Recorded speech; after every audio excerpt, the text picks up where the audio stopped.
यह कहानी सिद्धार्थ के जीवन के उस दौर की है जब वह बुद्धत्व को प्राप्त नहीं हुए थे और निरंजना नदी के तटीय वनों में वृक्ष के नीचे ध्यान करते थे।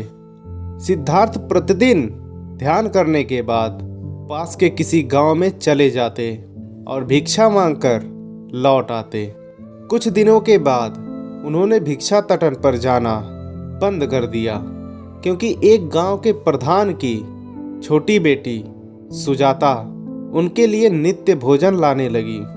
सिद्धार्थ को वह बड़े स्नेह से भोजन कराती थी।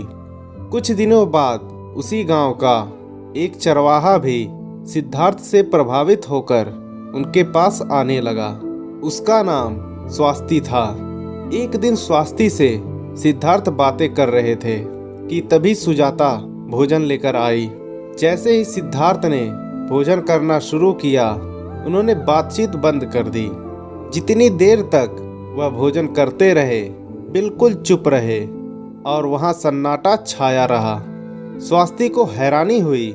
उसने सिद्धार्थ के भोजन करने के उपरांत उनसे पूछा, गुरुदेव, आप मेरे आने के बाद निरंतर वार्तालाप करते रहे किंतु भोजन के समय एक शब्द भी नहीं बोले, इसका क्या कारण है? सिद्धार्थ बोले, भोजन का निर्माण बड़ी कठिनाई से होता है।